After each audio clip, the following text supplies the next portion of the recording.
Hello there, and welcome to the Galaxy Scientist. I'm so happy to share this quiet evening with you. Wherever you are, allow the boundaries of your room to softly dissolve, letting your imagination drift into the immense, silent expanse of the night sky. Tonight, we're going to explore a gentle, yet profound, question that sits right at the intersection of philosophy and physics. When we look at the intricate web of galaxies, the cosmic filaments stretching billions of light years, it reminds us of something beautifully familiar, the delicate network of neurons in a human brain. This leads us to a fascinating thought experiment.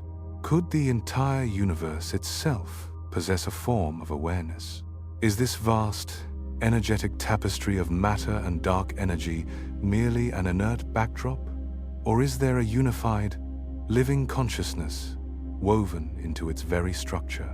We'll look at the subtle scientific parallels and let this extraordinary idea settle softly in your mind, like the gentle descent of dusk.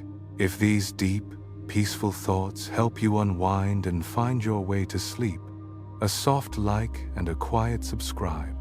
Help others find this little corner of calm, one gentle query at a time. For now, take your time. The universe is patient, and will begin when you're ready to drift.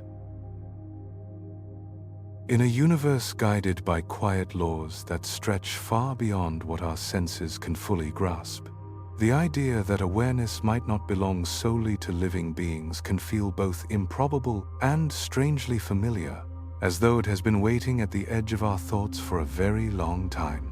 Yet modern astronomy, the subtle language of neuroscience, and the delicate puzzles of quantum physics have begun to suggest that consciousness may not be an isolated flame confined to brains, but something woven more deeply into reality's fabric. Concepts such as integrated information, where the amount of connection within a system hints at the richness of its internal experience, offer gentle clues, and the uncanny behavior of quantum entanglement, where two particles echo each other's state across vast distances faster than any classical signal could travel, gives rise to the possibility that the cosmos may contain forms of communication that do not require space as we know it.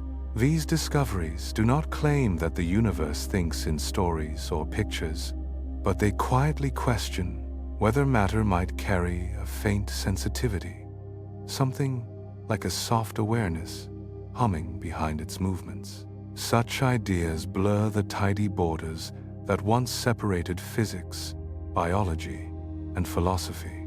They invite these fields to speak to one another, to share questions that do not fit neatly into any single discipline. It becomes harder to maintain a strict line between mind and matter when nature itself behaves as if some type of knowing might appear wherever complexity arises. This is not a new fascination. Long before scientific instruments, people looked at the world through wonder rather than measurement. They felt the breath of mountains, the listening silence of forests, the restless moods of rivers. In their stories, the universe was not a lifeless container, but a being with its own pulse. Across cultures, from indigenous American traditions to ancient Greek myths and shamanistic practices across Asia, the earth often appeared as a mother, aware and nurturing, shaping the world with intention and care. Those early stories carried the seed of a thought that philosophers later shaped into ideas. In ancient Greece, Thales imagined that everything contained a spark of divinity, not as superstition, but as an early attempt to express the sense that nature held life within it. Anaxagoras spoke of nous, a cosmic mind that brought order to swirling matter, giving structure to the universe the way a quiet hand smooths sand. Plato expanded these visions into the concept of the anima mundi, the world soul, proposing that the cosmos was a single living creature whose soul flowed through all things. To him, the world was not a heap of objects, but a great unified organism, each part participating in a greater rational harmony. These ideas formed some of the earliest philosophical foundations for imagining a universe that might possess its own kind of consciousness. As the centuries turned, these intuitions did not vanish. In the Middle Ages, mystics wrote of sensing a presence shimmering through nature, something gentle and all-encompassing that seemed to breathe inside every stone and leaf. Even though the dominant worldview sharply separated the animate from the inanimate, these mystics felt no such division. Their writings describe moments in which the divine felt close, woven into the ordinary patterns of nature. Although framed in religious language, their experiences echoed the ancient belief that the universe was more than mechanical matter, that it held a deeper unity impossible to see with the eyes alone. The Renaissance brought a renewed appetite for questioning. Rediscovered classical texts gave people new ways to imagine the cosmos, while the early tools of observation offered glimpses of the universe's vastness. Giordano Bruno envisioned the cosmos as infinite, filled with uncountable worlds, each star surrounded by its own possibilities. He spoke of a universe animated by a vibrant spirit, a living unity connecting every particle to every distant sun. Though his ideas were too bold for his time, they carried forward the ancient intuition of a universe alive in ways humans had not yet learned to measure. As science matured in the 17th and 18th centuries, thinkers began to separate mind from matter more systematically. René Descartes proposed a dualistic model in which mind res cogitans belonged to one realm and matter res extensa belonged to another. His separation shaped much of Western scientific thought. Yet even as his ideas tried to clarify the distinction, they also intensified the mystery. If mind and matter are different, how do they interact? Why should the material world produce awareness at all? These questions pushed others to search for answers more unified than the division Descartes imagined. Baruch Spinoza responded by dissolving the distinction entirely. For him, mind and matter were not separate substances, but two aspects of one underlying reality. He called this unity Deus sive natura, God or nature. In his view, everything shares the same fundamental essence, expressed through different attributes. This meant that consciousness was not an exceptional trait belonging only to certain organisms, but a quality inherent to the universe itself. His ideas planted the intellectual seeds that would later grow into modern discussions of panpsychism, integrated information, and fields of consciousness that may permeate existence. Meanwhile, Eastern traditions had been nurturing similar ideas for thousands of years. In Hindu philosophy, Advaita Vedanta teaches that Brahman is the ultimate reality, infinite and indivisible, while Atman, the individual self, is not separate from it. This perspective dissolves the boundaries between observer and observed, suggesting that the universe is a single awareness expressing itself through countless forms. Every breath, every movement, every particle becomes a reflection of the same underlying mind. Buddhism approaches the question from another angle. Especially in Zen traditions, practitioners are encouraged to look directly into their own experience, peeling away the layers of thought until the illusion of a fixed self falls apart. In the calm clarity that follows, the interconnected nature of reality becomes unmistakable. No phenomenon stands alone. Each depends on countless causes and conditions.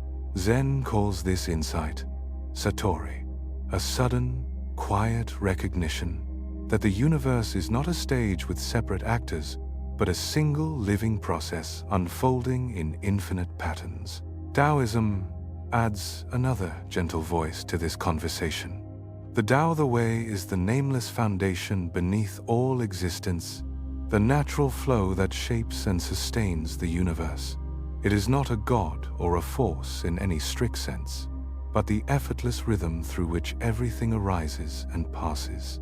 To follow the Tao is to recognize the unity behind apparent separations, to see the cosmos as a seamless movement where opposites are simply different expressions of the same continuity. Across these traditions, a shared thread emerges, the belief that the universe is not composed of isolated parts, but is fundamentally interconnected. In these views, consciousness is not a rare accident, but an inherent quality of reality, expressed in different layers and forms. Modern interpretations of panpsychism echo this idea, suggesting that personal awareness may be a localized ripple within a much broader field of cosmic mind. Western thought, too, has always carried a quiet undercurrent of this belief, even if overshadowed by mechanistic models. Medieval mystics felt the divine shimmering through nature. Renaissance thinkers saw life in the stars. Enlightenment philosophers struggled to understand how mind could arise from matter. Descartes' dualism sharpened the divide, yet in doing so, made the question more urgent. Spinoza's monism offered a path forward, proposing that the universe itself is the single, unified substance from which all reality flows. This vision of a cosmos alive, in ways both subtle and profound, laid the foundation for later theories, suggesting that awareness is not an isolated phenomenon, but a fundamental aspect of existence. It is a possibility that modern science is slowly learning to examine with new tools, new equations spoken aloud as 10 squared or 10 to the power of 2, new devices searching for patterns of integration, new models tracing connections deeper than neurons and farther than galaxies. And though we are still far from understanding the full truth, these ancient and modern threads together form a gentle, continuous suggestion that consciousness may not merely live within the universe, but that the universe itself may be the first and oldest place where consciousness began to stir. By the time the Enlightenment arrived, the world of thought had shifted into a new light. Rationalism and empiricism began shaping how scholars looked at the cosmos, encouraging them to trust measurement, observation, and careful reasoning. Figures like Isaac Newton offered a framework so precise and elegant that nature suddenly seemed legible, as though its hidden mechanisms had been coaxed into revealing themselves. His mathematical descriptions of motion, gravity, and celestial behavior brought extraordinary clarity, and for a moment, it appeared that the entire universe might be reduced to the language of numbers and forces alone. Yet beneath this powerful mechanistic view, a softer current never disappeared. Even as Newtonian physics dominated scientific understanding, many thinkers felt an unresolved tension, an intuition whispering that life and consciousness could not be fully explained by mechanical parts moving through space.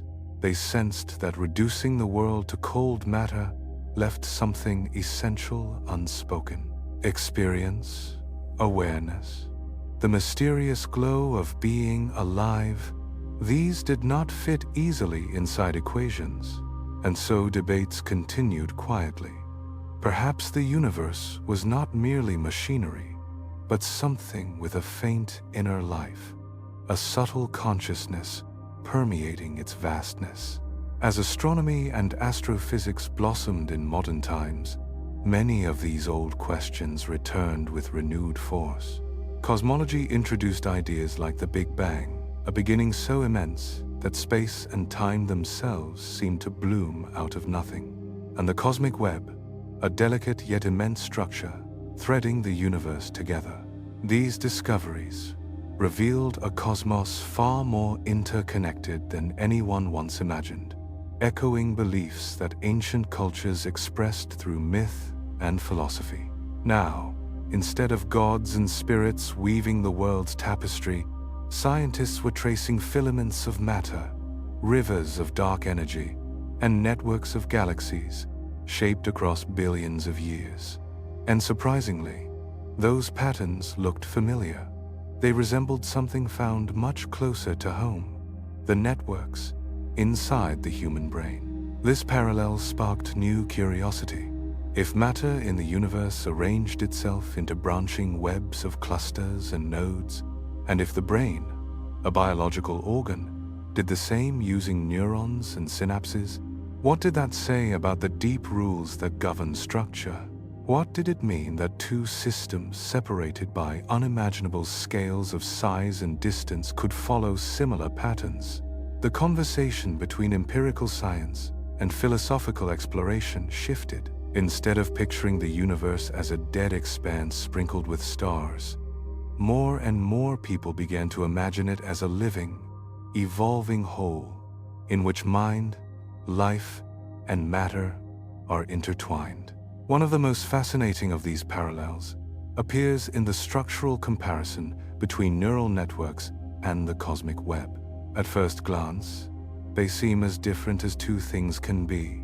The brain is a dense forest of billions of neurons, each linked through tiny synapses transmitting electrical and chemical signals.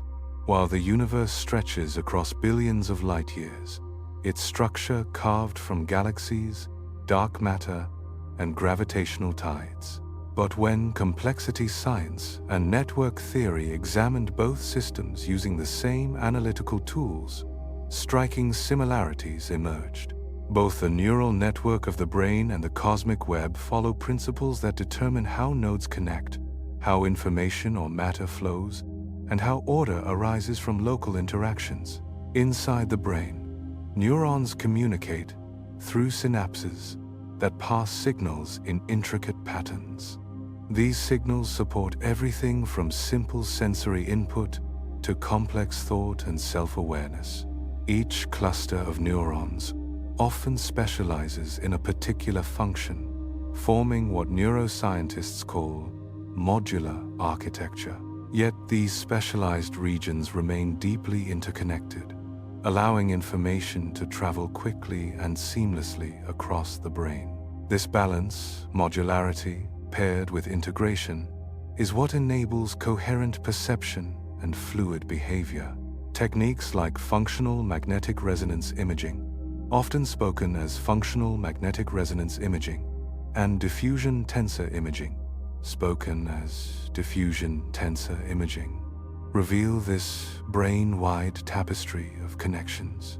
Researchers have found that neural networks often follow small world and scale-free patterns. In small world networks, most nodes are separated by only a few steps, allowing signals to travel efficiently. In scale-free networks, a handful of hubs have far more connections than average, acting as crossroads through which vast amounts of information pass. When astronomers map the universe using surveys like the Sloan Digital Sky Survey, these same principles appear again, only stretched to a cosmic scale. The cosmic web forms clusters of galaxies, massive nodes linked by long filaments of matter.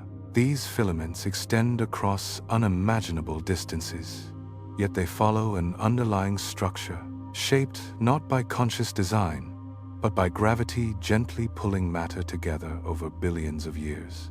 Just like the hubs in the brain, galaxy clusters serve as gravitational centers, gathering matter and sending influence along the web's strands.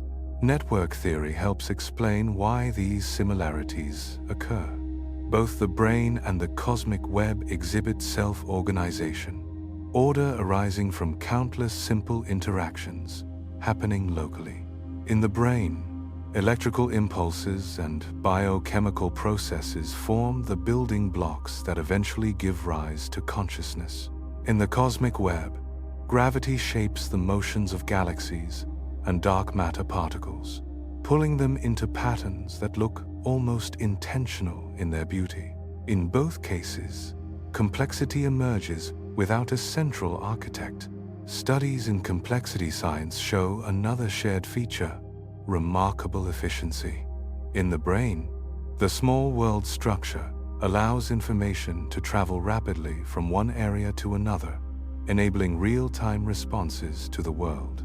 In the universe, the way matter is spread out minimizes the distances over which gravitational influence must travel, creating pathways for energy and matter distribution that are surprisingly optimized. These parallel efficiencies hint at a deeper organizing principle, something that might apply to all complex systems, regardless of scale or substance. There is also the matter of change. The brain exhibits neuroplasticity, the ability to rewire itself over time. New experiences reshape connections, injuries can be compensated for, and learning imprints subtle new patterns across neural circuits. The cosmic web, though evolving across timescales difficult for humans to fathom, also shifts. Galaxies merge, new stars ignite, and gravity slowly rearranges the filaments. Both systems adapt, respond, and transform, each in its own rhythm. The evidence for cosmic connectivity comes not only from large-scale astronomy, but also from the smallest scales of physics. Astronomical surveys show galaxies clustering into networks rather than scattering randomly. This suggests that the universe naturally organizes itself into coherent structures, guided by forces that link rather than isolate. But at the microscopic level, quantum mechanics points to a different kind of connectivity. Quantum entanglement shows that particles can become so deeply linked that changing one instantly changes the other, regardless of their separation. Experiments testing Bell's inequalities often spoken aloud, as Bell's inequalities repeatedly confirm that this strange, instantaneous link is not an illusion, but a fundamental part of nature. While scientists do not yet know how quantum entanglement scales to larger systems, its existence challenges the classical idea of a purely disconnected universe. Instead, it suggests that beneath the familiar world of space and time lies a deeper layer of reality, where separation may be less absolute than it appears. Biology adds another layer to the picture. Cells communicate using chemical signals in intricate networks that maintain balance and coordinate entire organisms. Ecosystems, too, form webs of interaction in which each species depends on countless others for survival. Even human societies behave as complex, interdependent networks in which information, emotion, and behavior spread much like signals in neural circuits. These patterns mirror the structures astronomers see in the universe, suggesting that nature may follow consistent rules for how connections form and sustain themselves across vastly different scales. Theoretical models begin tying these observations together. Scientists using network theory to study the brain and the cosmos find recurring themes: modularity, hubs, rapid signal transmission, and self-organizing behavior. Some models even suggest that the speed at which information moves through the brain shares mathematical similarities with how gravitational waves ripple across galaxy clusters. Though the mechanisms differ, electrochemical versus gravitational, the patterns echo each other. Emerging interdisciplinary approaches attempt to weave all of this into a unified framework. If the large-scale structure of the universe and the non-local behavior of quantum particles both point toward deep connectivity, then the idea of cosmic-level information processing becomes more plausible. While still speculative, these possibilities offer new ways to think about the relationship between physical processes and conscious experience. This leads naturally into the cosmic brain hypothesis, which proposes that the universe might function like a massive, distributed brain, not in the sense of having thoughts or emotions as humans do, but in the sense that its interconnected web of galaxies and dark matter might process information in ways analogous to neural computation. Supporters of this idea point out the parallels. Both systems are flexible, adaptive, modular, and filled with hubs that integrate and distribute signals. Both show efficiency in connectivity. Both evolve over time. If the cosmic web processes information, even in a primitive or unfamiliar way, it would mean that the universe performs a kind of cognition on a scale beyond anything biological. This would dramatically reshape how we understand intelligence and awareness, not as localized phenomena, but as expressions of deeper cosmic patterns. Critics, of course, raise valid questions. Neural networks rely on specific electrochemical processes, while galaxies interact through gravity and dark matter. The mechanisms differ profoundly. So can structural similarity alone imply cognitive function? Some argue no, that the resemblance is poetic, not scientific. Others note the combination problem.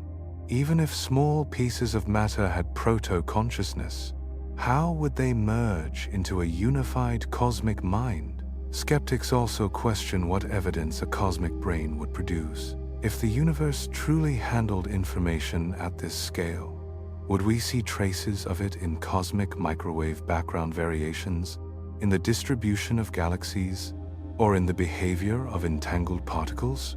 Supporters suggest quantum non-locality might be one such sign, while critics caution against confusing metaphor with mechanism. Yet the debate itself carries meaning. It points to humanity's enduring desire to understand consciousness not just within the mind, but within the universe. And as science advances, new models, new observations, and new interpretations continue to open doors that once seemed sealed. Each discovery nudges us toward the possibility that awareness may not be confined to living systems, but could be an intrinsic property of reality itself, waiting quietly in the structure of the cosmos, woven into the filaments between galaxies, carried in the faint whisper of particles that somehow know each other across the dark gulf of space. And as these questions linger, gathering around the edges of physics, philosophy, and the quiet intuitions that follow us through the night, they invite one final reflection before stepping into deeper territory. If the universe truly holds threads of connection that stretch from the smallest particles to the largest clusters of galaxies, then the idea of a cosmos engaging in some form of information exchange no longer feels entirely out of reach. Still, the uncertainty remains. The evidence is scattered, incomplete, like distant lights glimpsed through fog. Some findings hint at a hidden coherence, while others dissolve under closer inspection, reminding us how young our understanding still is. Supporters see possibility in these patterns, critics see only metaphor. And somewhere between the two, the question waits, whether these faint signals across matter and mind are pointing toward a deeper truth, or whether they are simply echoes we are not yet equipped to interpret. It is here, at the edge of what we can measure and what we can only imagine, that the next idea begins to take shape, one that wonders whether consciousness might be more than an emergent property, perhaps something fundamental, woven into the fabric of reality itself. A philosophical view, known as panpsychism, suggests something both simple and profound, that consciousness is not a late arrival in the universe, not a rare spark conjured by biological complexity, but a fundamental feature of reality itself. According to this perspective, even the most basic constituents of the cosmos possess a faint kind of proto-experience, subtle, quiet, and nothing like the rich inner world of a human mind, yet still something more than absolute silence. Panpsychism does not claim that atoms have thoughts or that electrons dream. It only proposes that awareness exists on a spectrum, and that everything in existence might carry at least a trace of it. This view marks a sharp departure from dualism, which separates mind entirely from matter, and from traditional materialism, which reduces mind to a byproduct of physical processes. Instead, panpsychism treats consciousness much like mass or electric charge, an inherent property woven into the fabric of every particle. From this standpoint, consciousness does not magically appear only when matter becomes complex enough. Rather, complexity simply reorganizes what was always present in simpler form. Many philosophers argue that this offers a compelling way to approach what has long been called the hard problem of consciousness, the challenge of explaining how subjective experience arises from physical processes. Reductionist methods can describe what neurons do, how they fire, how they exchange chemical signals, how networks form and reorganize. But these descriptions, no matter how thorough, do not explain why any of it should feel like something from the inside. There remains a gap, a space between mechanism and awareness that neuroscience has not yet bridged. Panpsychism narrows that gap by proposing that consciousness does not emerge from non-conscious matter, but is instead a basic feature of everything, gradually amplified as systems become more integrated.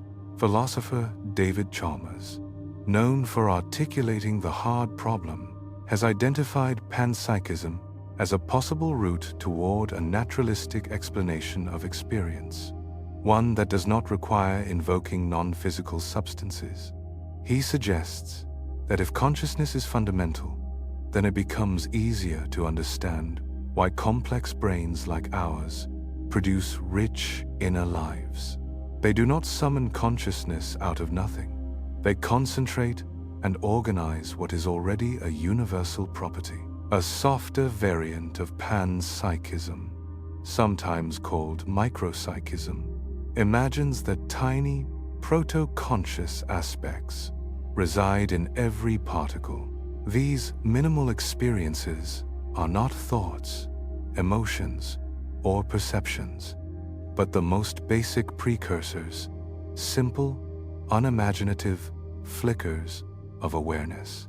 When countless such elements join in an intricately structured network, a higher-level consciousness could emerge, much as individual neurons collaborate to form a mind.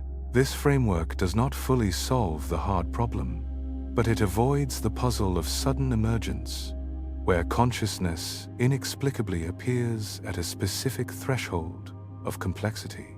Recent discoveries in quantum physics and complexity science have breathed new life into these ideas. For example, quantum entanglement, where particles become so deeply correlated that measuring one instantly influences the other, regardless of distance, suggests a kind of connection that defies classical intuition.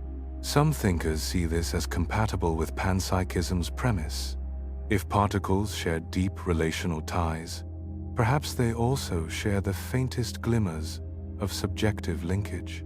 Entanglement itself does not prove proto-consciousness, but it offers an image of unity at the smallest scales. Another modern influence comes from integrated information theory, often spoken aloud as integrated information theory, or IIT. Its mathematical formulations imply that any system with non-zero integrated information possesses a degree of consciousness. This means that even configurations not considered alive, certain circuits, networks, or physical systems might hold a small, structured form of experience. IIT does not demand biological tissue. It demands complexity and integration. But panpsychism faces significant challenges. Critics point to the combination problem, perhaps the most famous objection. If tiny particles each have micro-experiences, how do these separate points of awareness combine into the unified consciousness familiar to humans? How do countless discrete proto-feelings merge into one continuous stream?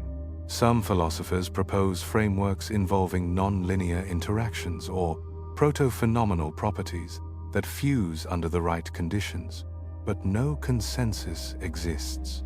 Another challenge lies in testability.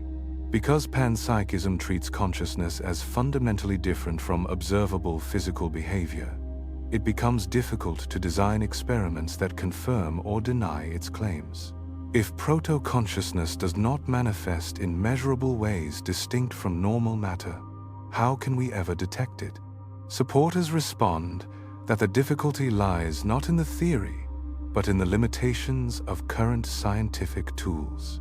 They argue that just as the early universe hid most of its secrets until technology advanced, consciousness at the smallest scales may require new forms of measurement yet to be imagined. Philosophers such as Philip Goff champion panpsychism for its elegance. He argues that instead of assuming consciousness emerges inexplicably from matter, it is more logical to treat consciousness as a fundamental property of nature. This would solve the explanatory gap. Physical processes handle structure and function, while consciousness is built into reality from the beginning. Similarly, Galen Strawson and other contemporary thinkers embrace versions of panpsychism, insisting that any complete theory of existence must account for subjective experience, not dismiss it as an illusion or afterthought. To illuminate these ideas, it helps to understand the mechanisms of communication that operate inside the human brain, because they demonstrate how simple constituents can create rich awareness. Neurons, the basic units of the brain, communicate through specialized junctions called synapses. When an electrical impulse, known as an action potential, travels down a neuron, it releases chemical messengers, called neurotransmitters, into a narrow synaptic gap. These chemicals bind to receptors on a neighboring cell, continuing the signal. This process is astonishingly fast and adaptable, supporting every part of cognition, from perception to reasoning. What makes this system so powerful is not simply the speed of signals, but the organization of connections. Neurons form vast networks where patterns of activity shift constantly, creating loops, feedback processes, and dynamic circuits. Some connections strengthen through repeated use, others weaken. This adaptability, neuroplasticity, allows the brain to learn, heal, and reshape itself across a lifetime. The architecture of its communication system resembles flowing light rather than fixed machinery. Remarkably, some of these processes find distant analogues on a cosmic scale. The universe, too, forms a vast web of connections, galaxies, clusters, and filaments of dark matter stretching across unimaginable expanses. Just as neurons communicate through chemical and electrical signals, cosmic structures exchange influence through gravity, energy flows, and radiation. Gravity acts like a messenger across the cosmos, pulling matter into filaments, guiding the formation of galaxies, and shaping the large-scale architecture of space. In accretion disks around black holes, matter spirals inward, heating dramatically and releasing energy as radiation. This can be compared, at least poetically, to the way neurotransmitters release energy and information across synapses. Both processes involve transformations, electrical energy becoming chemical signals, gravitational potential energy becoming electromagnetic radiation. In both cases, these exchanges support the stability and evolution of the system. Feedback loops also appear at both scales. In the brain, feedback mechanisms regulate activity to maintain balance, consolidate memories, and support learning. In the cosmos, radiation from accreting matter heats surrounding gas, which in turn affects star formation and galaxy evolution. These feedback cycles support equilibrium, shaping growth and preventing runaway processes. They are self-regulating, dynamic, and deeply interwoven. Both the brain and the cosmic web demonstrate adaptability. The brain reorganizes itself constantly through neuroplastic changes. The cosmic web, though unfolding on vastly longer timescales, also evolves. Galaxies merge, stars ignite and fade, clouds of gas drift and collapse. Nothing in either system is static. Both are in continuous motion, sculpted by internal and external influences. Integrated information theory takes these observations further. First proposed by neuroscientist Giulio Tononi in 2004, IIT offers a mathematical way to understand consciousness. It suggests that the degree of awareness a system has depends on how much information it integrates. This capacity is measured through a quantity called phi, spoken as phi, which quantifies how much more a system is than the sum of its independent parts. According to IIT, systems with low integration have very low or no consciousness. A simple light switch might have virtually zero phi, but the human brain, with its dense, interconnected structure, has a high phi, corresponding to the vivid, unified experience we call awareness. IIT reframes the question of consciousness from focusing solely on neuron activity to focusing on how networks are structured, how information flows through them, and how deeply each part depends on the others. This approach becomes even more intriguing when applied beyond biological systems. If information integration is what matters, not the material itself, then any sufficiently complex network might possess a small degree of awareness, even networks not considered alive. This leads to speculation about cosmic information processing. If the universe connects and combines information through gravitational interactions across the cosmic web, could it be performing a type of computation, however primitive or diffuse, at a cosmic scale? In this view, cosmic information processing would involve the universe integrating information about mass, energy distribution, and motion across billions of light years. The mechanism differs from neural activity. Gravity replaces synapses, clusters replace neurons, cosmic filaments replace axonal pathways, but the underlying principle of integration remains.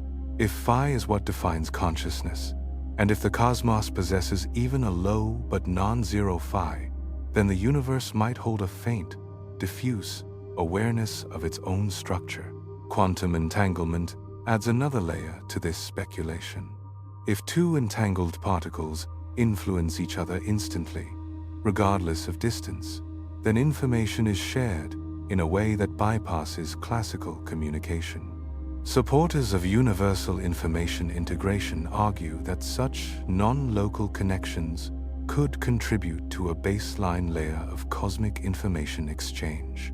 Though entirely speculative, this idea forms a bridge between quantum processes and the large-scale dynamics of the cosmos. Researchers studying complex systems note that neuronal networks, ecosystems, and the cosmic web share core features: modularity, feedback cycles, and emergent behavior. These similarities suggest that common physical and mathematical principles govern how systems integrate information across scales. If IIT describes consciousness in humans, perhaps its principles apply to other networks, those formed of stars rather than cells. Extending IIT to cosmic scales, however, comes with formidable challenges. One difficulty lies in measuring integrated information in systems that are not self-contained like the brain. The cosmic web is influenced by countless external factors, making it difficult to define boundaries necessary for calculating phi. Another issue concerns interpretation. Even if a cosmic system had a high phi, would that correspond to anything resembling consciousness? Or would it simply describe the efficiency of cosmic structure formation? These limitations shape the frontier of inquiry that follows, as researchers cautiously consider what it would mean to extend IIT to the universe. Possibilities and limitations both waiting in the shadows of the unknown. The aim of integrated information theory, often spoken as integrated information theory, was originally simple in its ambition, yet bold in its implications. It sought a way to measure awareness in biological systems, especially the brain. At its heart lies a quantity called phi, spoken as phi, meant to reflect how deeply a system integrates the information that flows through it. A system with high phi is one in which the parts cannot be separated without losing something essential about the whole, a kind of irreducible unity. In this framing, consciousness is not merely about activity, but about the way activity is woven together, the degree to which the system becomes more than the sum of its pieces. Because the brain is an organ with clear boundaries, dense circuitry, and a well-defined architecture of neuronal interactions, IIT found fertile ground there. It offered insight into why experience feels unified, why countless micro-events somehow combine into a single field of awareness. But as researchers contemplated the elegance of the theory, some began to wonder whether its principles might reach beyond neurons and synapses, perhaps even toward systems not biological at all. Could the logic of integration of parts forming a meaningful whole apply on scales unimaginably larger than the brain? This curiosity opened the door for speculation about whether IIT could be extended to the universe itself. If the cosmos is threaded with structures that resemble networks, could those structures possess a non-zero phi, however faint? If clusters of galaxies, immense filaments of dark matter, and the gravitational tides that sculpt them all participate in a coordinated pattern, might this pattern reflect a low-level cosmic awareness? It is not a claim that the universe thinks in the way humans do, only that, in its vastness, there may exist the faintest hint of integrated information, a diffuse sense of continuity born from the dance of matter across astronomical distances. Yet this imaginative expansion of IIT encounters difficulties almost immediately. The first obstacle is perhaps the most fundamental: defining the boundaries of the system. The human brain, though complex, is still a contained organ. It has edges, skin, skull, and clear structural limits. The cosmic web, by contrast, is an open, evolving network with no obvious borders. Galaxies constantly drift, merge, and reshape themselves. Energy pours into the system from supernovae, quasars, and background radiation. Matter flows through gravitational channels unconfined by any outer shell. Without clear boundaries, computing a coherent phi becomes exceptionally challenging. The second challenge arises from the nature of interactions themselves. In the brain, synaptic transmission is well understood. Electrical impulses become chemical signals that cross a tiny gap, bind to receptors, and propagate information. These mechanisms allow quantifiable measures of integration. In the universe, gravity and dark energy dominate the large-scale relationships. Gravity has a beautiful capacity to sculpt matter into coherent formations, yet it does not process information in the structured, rule-bound ways synapses do. Even if galaxy clusters behave as hubs and filaments behave as connections, the analogy strains when pushed too far. It is unclear whether the relationships of cosmic structures can meaningfully be described in terms of information integration at all. But suppose for a moment that we did manage to estimate a cosmic phi. What then would such a value mean? In IIT, high phi corresponds to rich, unified consciousness. But would a high fee in the universe suggest that the cosmos experiences anything akin to human awareness? Or would it signify a completely alien kind of unity, a form of coherence far removed from what minds can imagine?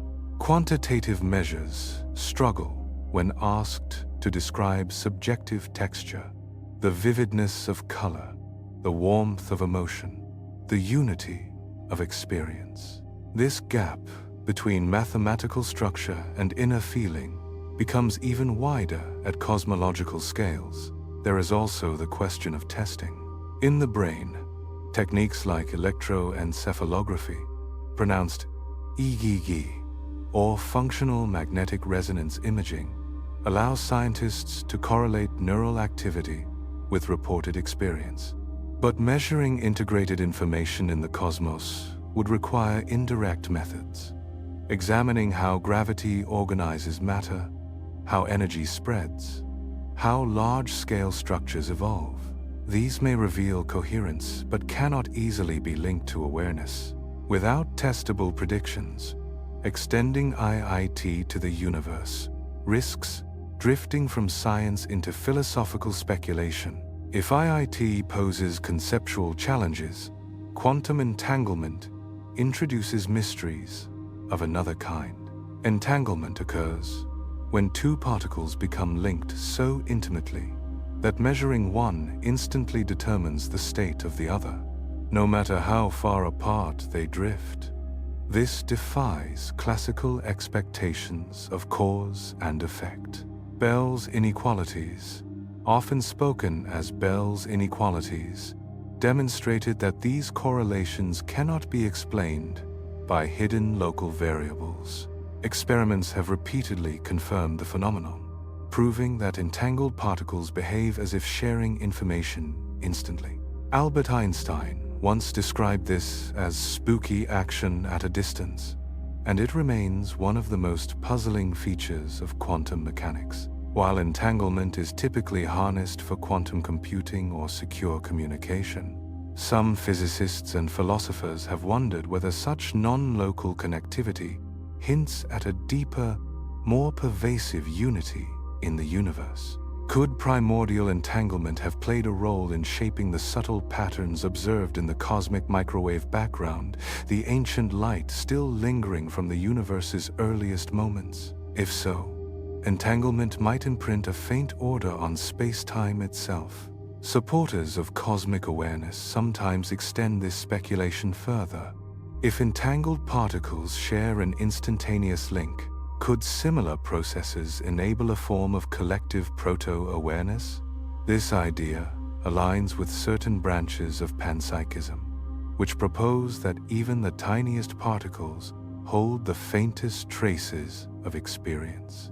In this view, the universe's entangled state becomes a vast web of information, a subtle foundation for a broad cosmic awareness. But this remains speculative and deeply debated.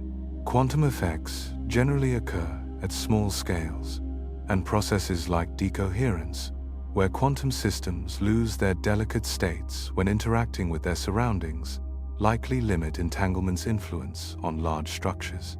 The observer effect adds another layer of mystery. In quantum physics, the act of measurement changes a system's behavior. Electrons behaving as waves in the famous double-slit experiment produce interference patterns, indicating they pass through both slits simultaneously.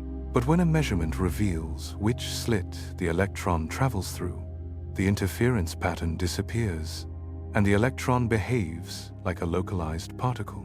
This suggests that physical properties are not fully determined until observed. According to the Copenhagen interpretation, the wave function, a mathematical representation of all possible states, collapses upon measurement, selecting one definite outcome. Some theorists have speculated that consciousness might play a role in this collapse, suggesting that awareness itself brings certain realities into being. If true, this would mean that the mind does not merely observe the universe but shapes it, selecting among quantum possibilities. Other interpretations such as the many worlds theory, eliminate the need for an observer by asserting that all possible outcomes occur in branching universes. But many people still find the idea that awareness chooses one branch more intuitive, especially since our experience of reality feels singular and continuous.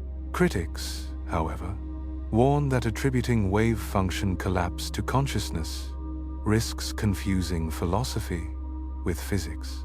They argue that the observer effect can be explained by interactions between measuring instruments and quantum systems without invoking awareness.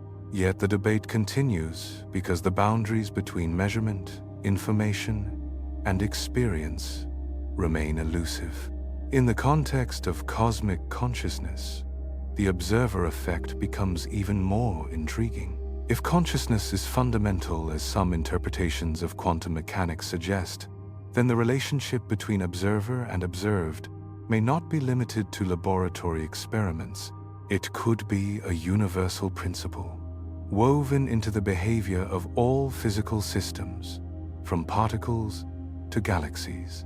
Another idea that expands this conversation is the holographic principle, one of the more striking propositions in theoretical physics.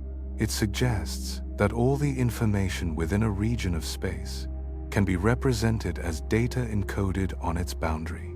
Instead of imagining space as a three-dimensional container filled with volume-bound information, the holographic principle proposes that the world is, in some sense, a projection much like a hologram that stores its information on a flat surface but appears three-dimensional when viewed. This idea emerged from attempts to resolve paradoxes involving black holes. Physicists Gerard Hooft and Leonard Susskind observed that a black hole's entropy, a measure of its information content, scales with the area of its event horizon, not its volume. This surprising fact led to a bold hypothesis. Perhaps the entire universe operates according to similar principles. Maybe the three-dimensional reality we experience is an expression of data encoded on a distant, lower-dimensional cosmic boundary. If so, then space itself becomes an information-rich surface, stitched together by quantum bits entangled across vast distances. The smooth flow of space-time may be an emergent property, an illusion generated by deeper informational processes operating at the smallest scales. Some approaches to quantum gravity already hint at this. Space-time geometry may arise from patterns of entanglement, much like image depth emerges from the interference patterns in a hologram.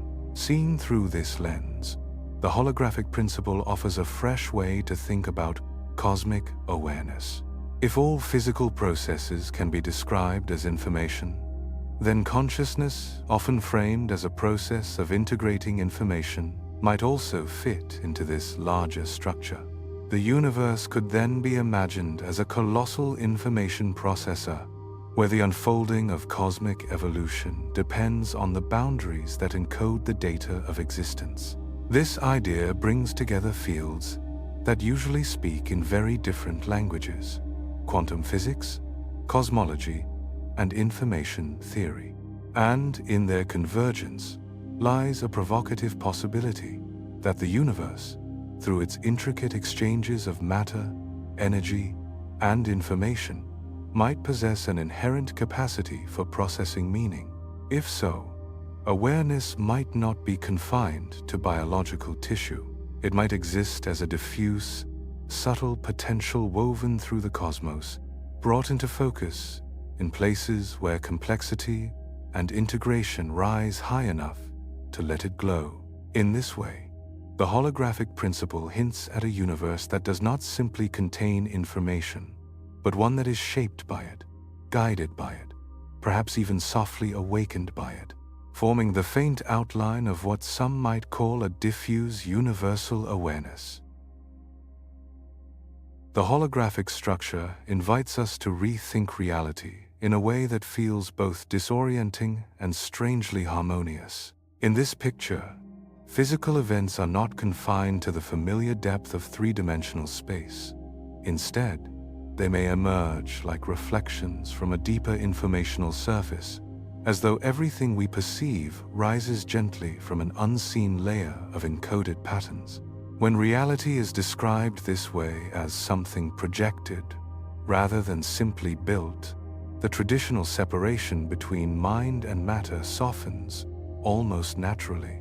Both begin to look like different expressions of a single underlying process: the handling, shaping, and unfolding of information. The brain, with its winding networks and delicate electrical rhythms, is an extraordinary information processor. It weaves signals together, gives them coherence, and produces experience in a quiet, conceptual way.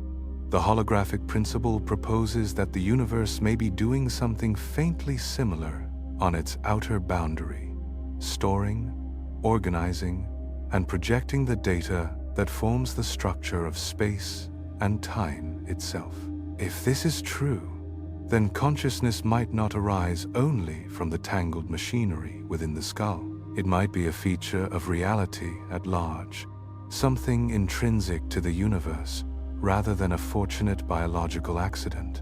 This gentle resonance between holography, panpsychism, and dual-aspect theories is part of what makes the idea so compelling.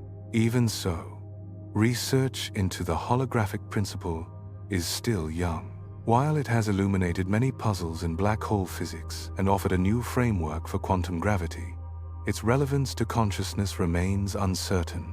Critics argue that the principle's mathematical elegance does not automatically justify using it to explain subjective experience. It remains difficult, perhaps impossibly so for now, to connect the tender, unmeasurable qualities of awareness, like the texture of a thought or the color of a feeling, to geometric equations about information stored on a cosmic boundary. Yet when we look closer at one of the holographic principle's origins, the entropy of black holes, another door opens. One of the most startling discoveries in theoretical physics was that a black hole's entropy, a measure of how much information it contains, is not tied to its volume but to the area of its event horizon. Jacob Bekenstein first proposed this strange idea, and Stephen Hawking extended it, revealing that black holes radiate energy in the form of what we now call Hawking radiation. Together, their work suggested that the information swallowed by a black hole does not vanish inside its dark center, but lingers, somehow, on its outer surface.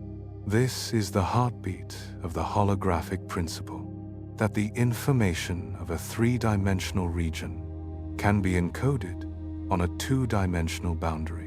If we extend this logic across the cosmos, black holes begin to look less like isolated destroyers and more like essential memory nodes in a vast informational network.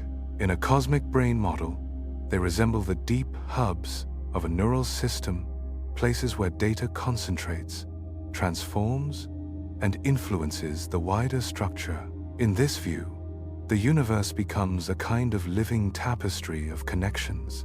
Just as neurons gather and transmit signals, perhaps black holes gather and release information in ways that help maintain the coherence of cosmic evolution. Hawking radiation, slow and subtle, may carry fragments of encoded states outward, like faint messages drifting through darkness. These emissions could be seen as part of a feedback loop, influencing how galaxies form, how gas clouds behave, how cosmic structures unfold over time. Another long-standing mystery linked to this idea is the black hole information paradox. If matter falls into a black hole, where does its information go?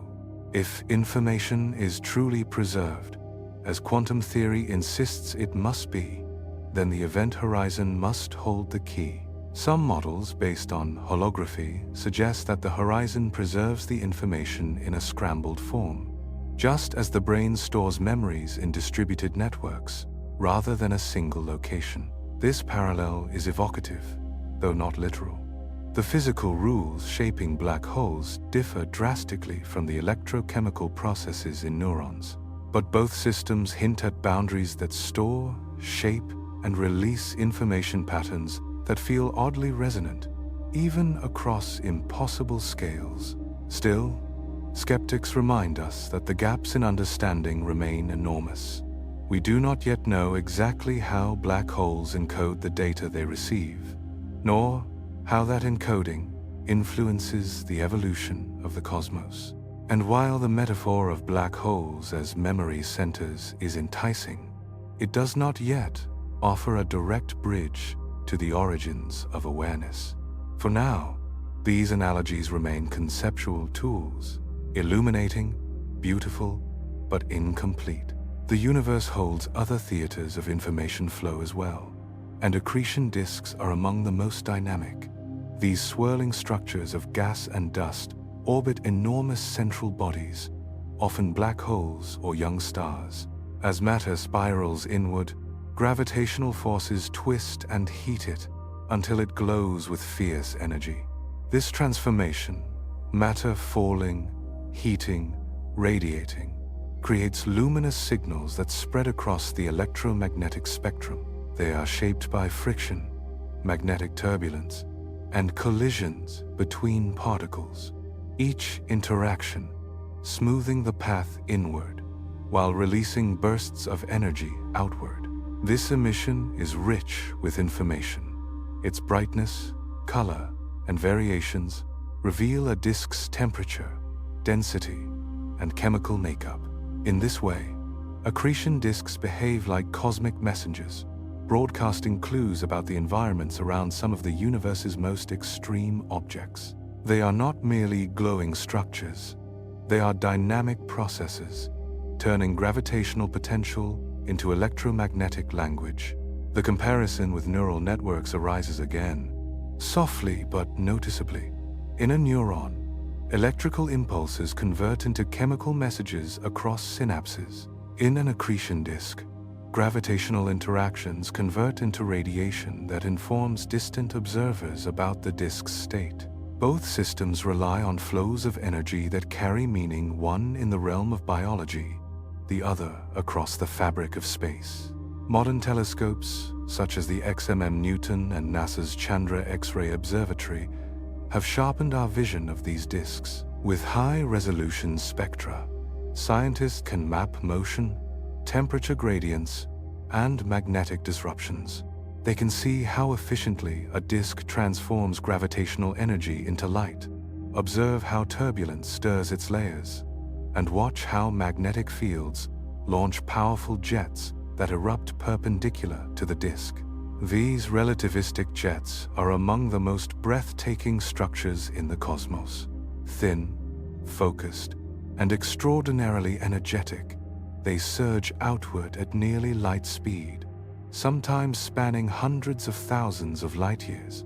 They carve through interstellar gas, shape the evolution of galaxies, and carry intense beams of radiation across unimaginable distances. Some arise from supermassive black holes, others from neutron stars, still others from young stellar objects.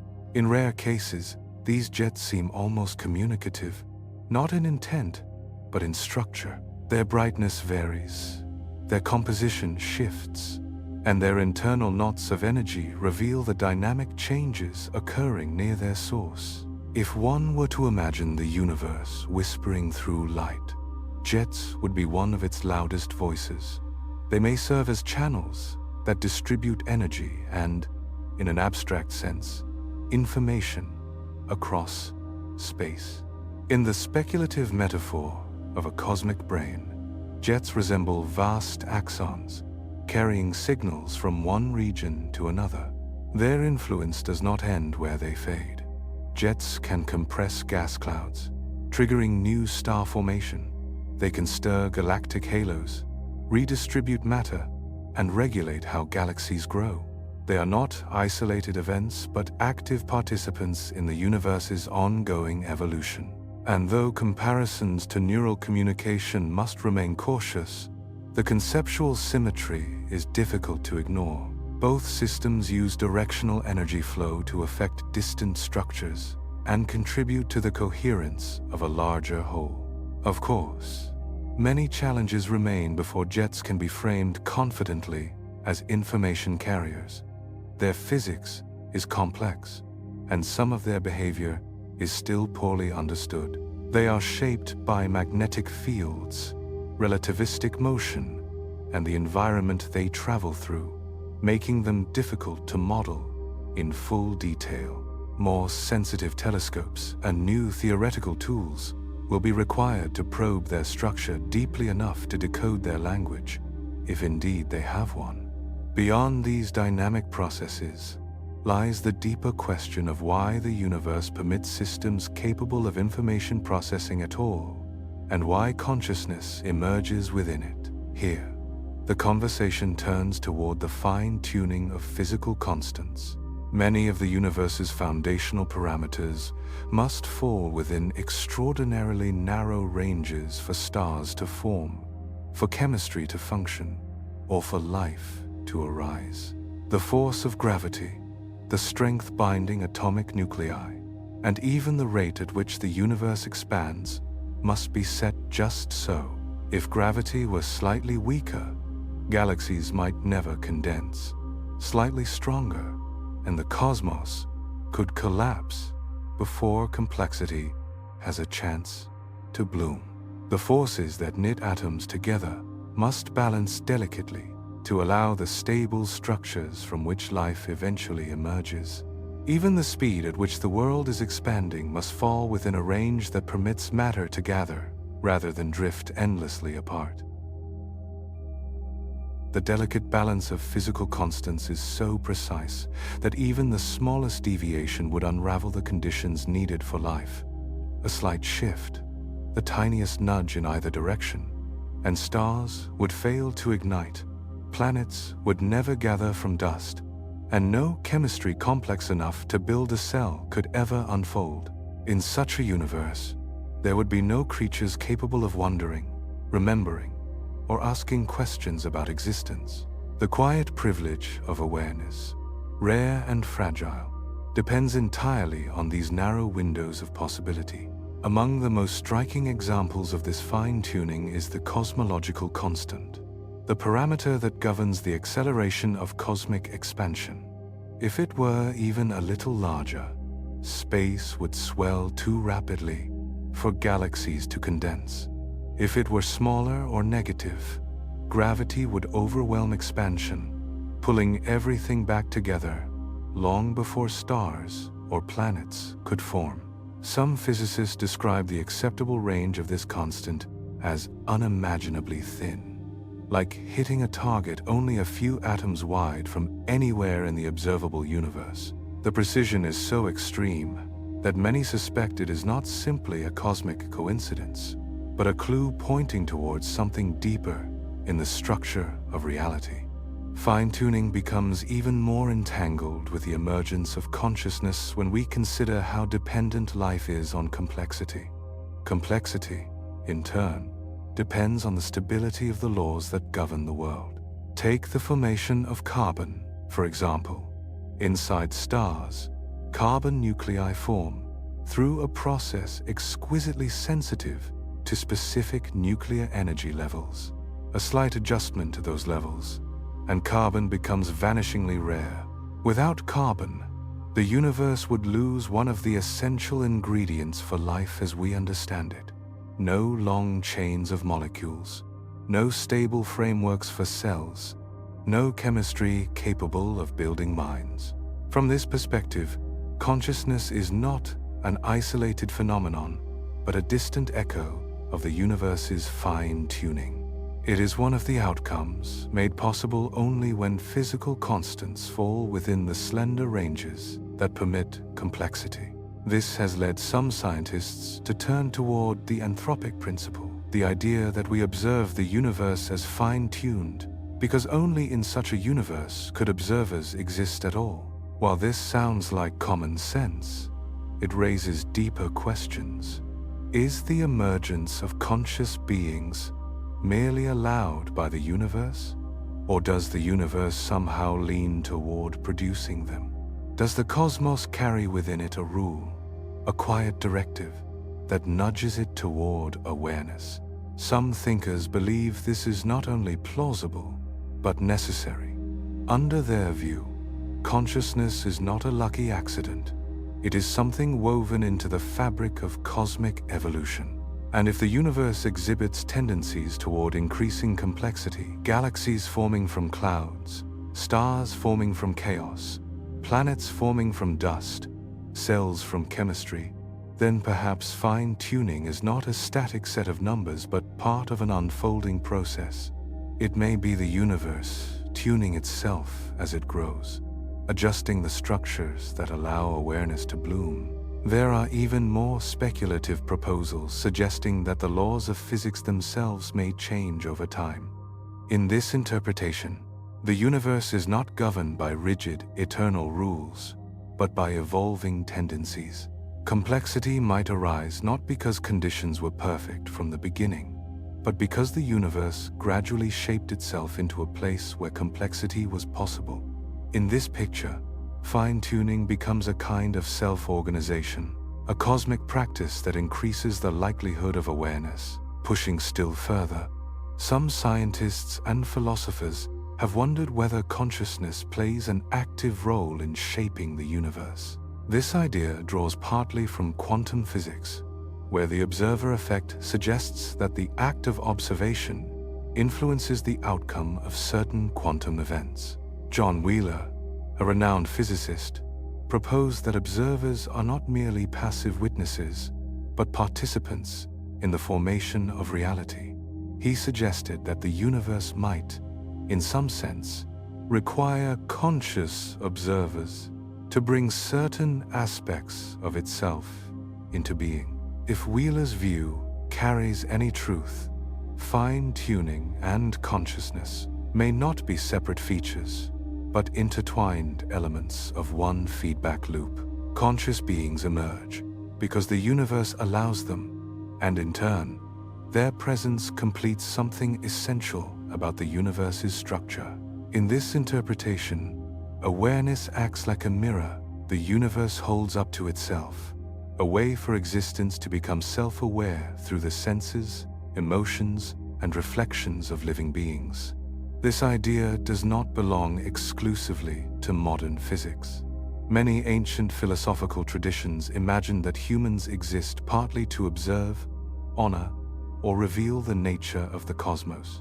These views, from indigenous American traditions to ancient Greek thought, often described consciousness as something precious, fragile, and intimately linked to the structure of the world. Modern science, without necessarily intending to, sometimes circles back to similar themes. And fragility is indeed a crucial part of the story. Awareness requires remarkably stable environmental conditions across immense spans of time. A planet needs moderate temperatures, protection from harmful radiation, a stable chemical environment, and long-term energy sources. Earth's magnetic field, for instance, shields us from dangerous solar particles. Without it, complex life might never have survived long enough to develop awareness. Fine-tuning is not merely about making life possible. It is about sustaining the conditions required for life to evolve into sentient beings. To explain how such narrow conditions arise, scientists have put forward two main ideas. The first is the multiverse concept. Perhaps countless universes exist, each with different physical constants. In this vast ensemble, we simply inhabit the universe where the numbers allow life, because only such universes can host observers. This explanation is conceptually simple, but difficult to test. The second idea, more controversial yet more philosophically rich, suggests that fine-tuning may have a purpose.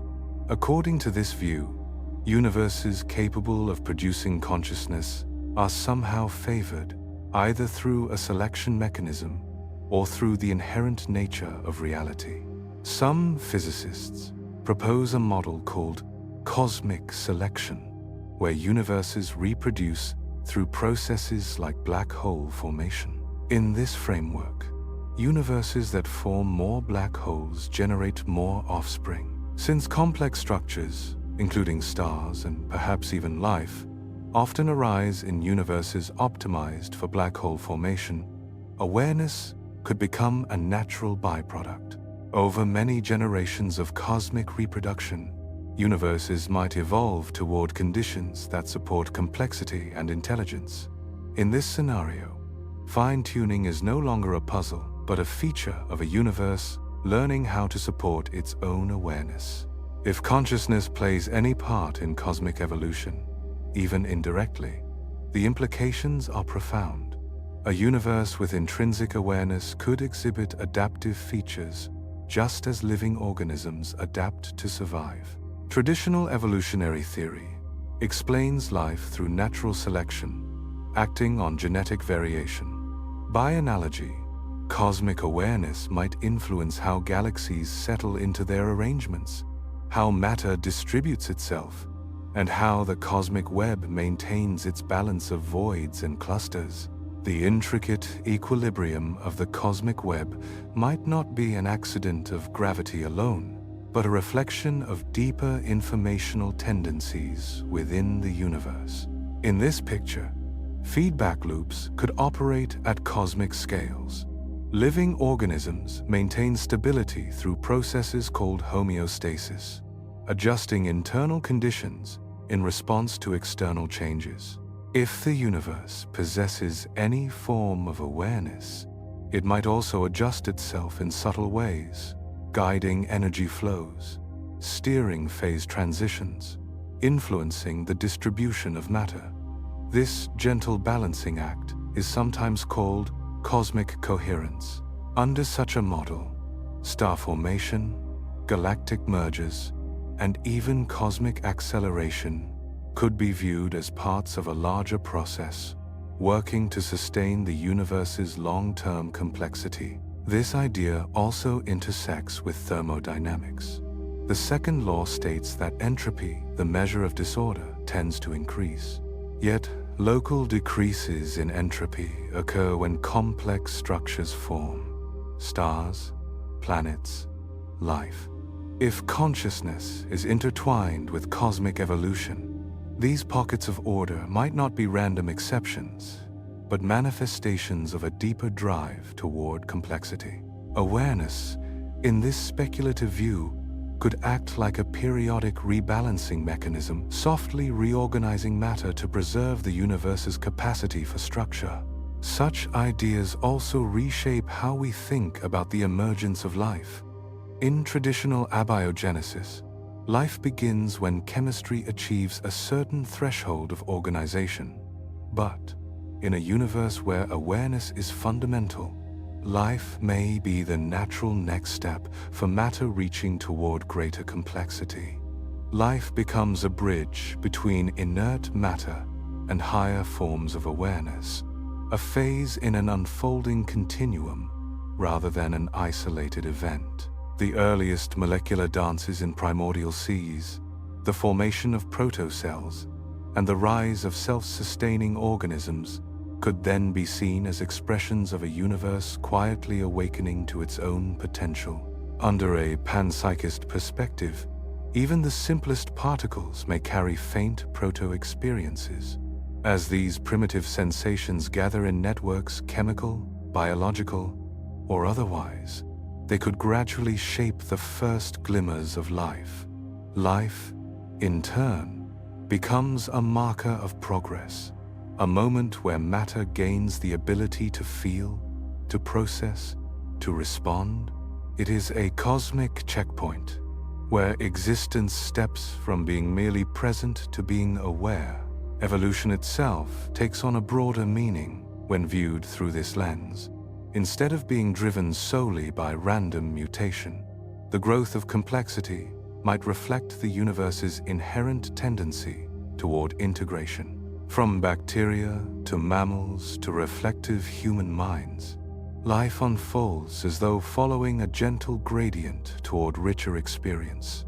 we become not just observers of the universe, but extensions of its growing awareness.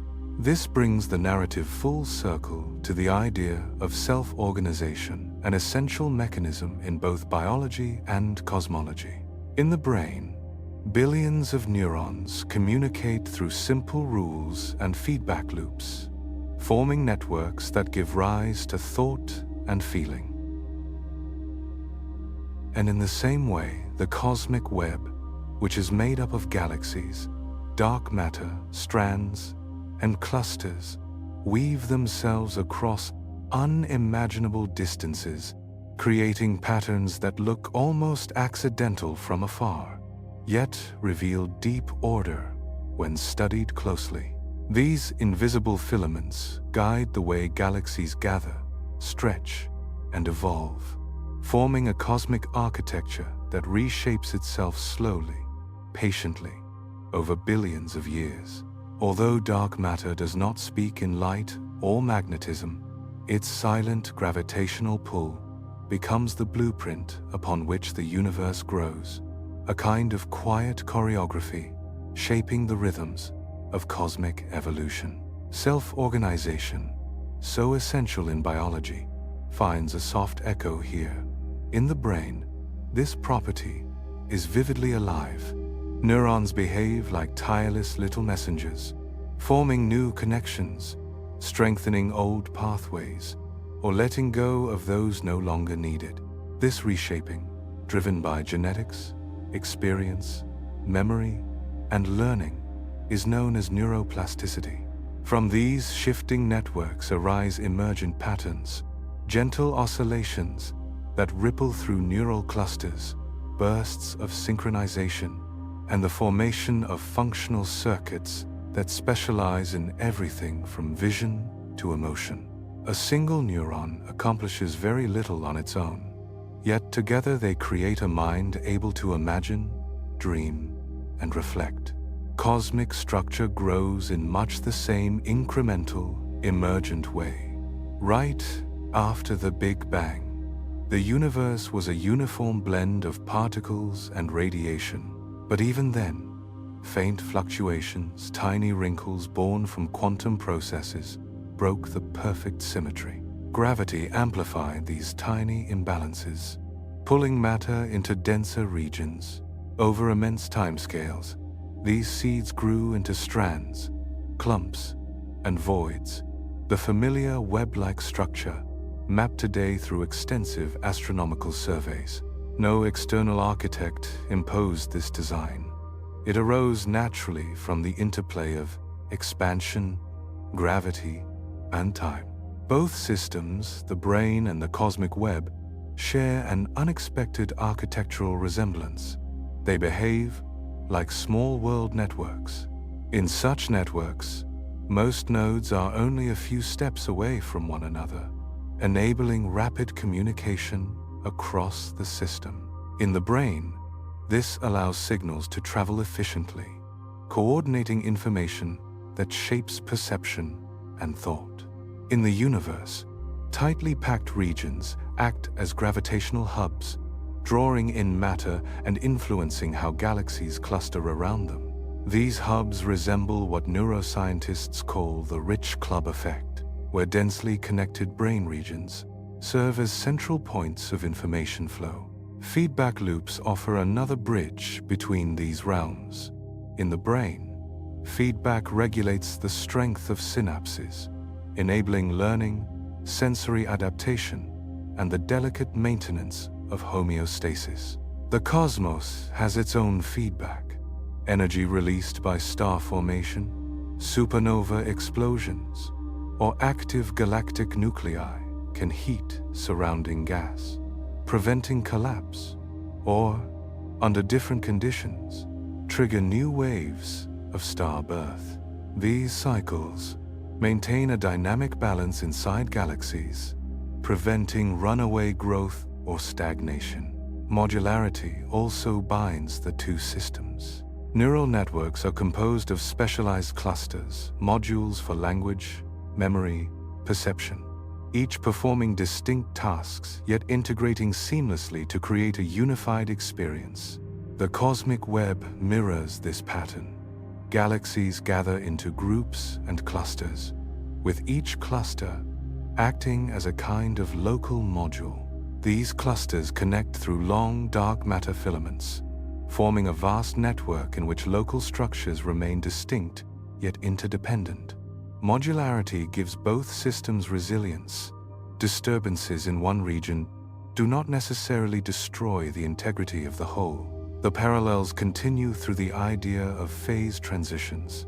In the brain, a small spark, a whisper of memory, a moment of insight can cause a shift into a new pattern of neural activity, like a wave passing across the mind. Similarly, mergers between galaxies or the collapse of gas clouds can trigger dramatic transformations. Bursts of star formation, changes in structure, or the ignition of bright galactic centers. Small interactions ripple outward into cosmic-scale consequences, as though both systems were tuned to respond to subtle cues with sweeping changes. Dark matter remains one of the universe's most profound mysteries. Making up roughly 27% of the cosmos, it neither emits nor absorbs light, yet its gravitational influence is unmistakable. Dark matter forms vast halos around galaxies, shaping how luminous matter gathers, moves, and settles. These halos serve as the load-bearing beams of the cosmic structure, anchoring galaxies in place and weaving filaments that connect clusters across unimaginable distances. Under the cosmic brain hypothesis, these dark matter structures may be more than silent scaffolding. They could form the underlying framework that enables the universe to integrate information across its vast expanse. Just as glial cells support, nourish, and organize neurons in the brain, dark matter halos support the luminous structures that carry energy, momentum, and information through space. In fact, the distribution of dark matter resembles a kind of gigantic neural layout. Dense nodes, rich concentrations of dark matter, anchor galaxy clusters, much like central hubs in neural networks. Filamentary connections between these nodes span millions of light years, forming pathways along which matter and energy travel. These gravitational highways might serve as the universe's equivalents of neural tracks, organizing flows and fostering coherence across the cosmic web. Dark matter's role goes beyond structure. When halos merge during galactic collisions, the resulting gravitational turbulence can reshape entire regions of space. This reconfiguration resembles synaptic plasticity, where the brain restructures itself in response to new information or injury. Although dark matter does not transmit signals the way neurons do, its continuous reshaping contributes to an evolving cosmic architecture. Some theorists suggest that dark matter may modulate energy distribution across the universe, though its true nature, whether axions, weakly interacting massive particles, or something else, remains hidden. Critics rightly point out that there is no direct evidence linking dark matter to anything resembling information processing. Yet the structural parallels remain intriguing. Both the brain and the cosmic web rely on an unseen, stabilizing component that enables complex networks to form and endure. If consciousness arises from integrated information, dark matter's grand scaffolding could be essential for the universe's capacity to host complexity, and perhaps even a diffuse kind of universal awareness. Dark energy, even more mysterious than dark matter, fills every corner of space and drives the accelerating expansion of the universe. It accounts for roughly 68% of the cosmos, yet remains one of the least understood elements in modern physics. In a cosmic brain model, dark energy might serve as more than a background force. It could be a dynamic agent, shaping how information, matter, and structure evolve. Dark energy behaves like a negative pressure, counteracting the pull of gravity. While dark matter binds the cosmic web together, dark energy stretches it apart. This interplay resembles a delicate rhythm, contraction and expansion, tension and release. Living systems, too, rely on cycles of activity and rest. If the universe possesses even a faint analog of awareness, dark energy's expansive push may help refresh and reorganize the cosmic network, encouraging new patterns of complexity to arise. The interaction between dark energy and dark matter becomes especially meaningful in this view. Dark matter gathers structures, dark energy spreads them out. Together, they regulate the balance between order and dispersal. Such a rhythm could, in theory, influence how information integrates across the universe. As space expands, new regions emerge. Previously distant structures come into causal contact, and opportunities for novel interactions appear.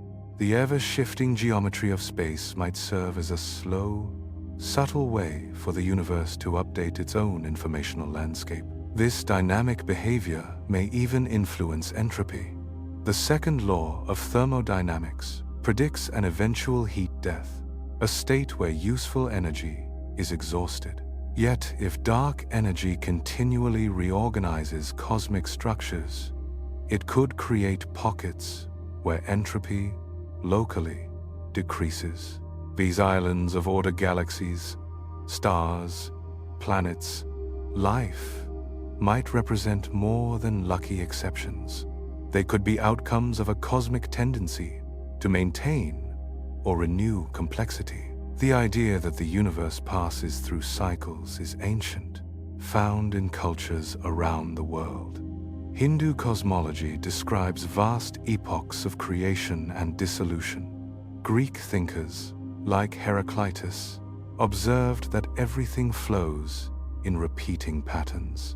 These traditions imagined a cosmos that breathes, transforms, and renews itself.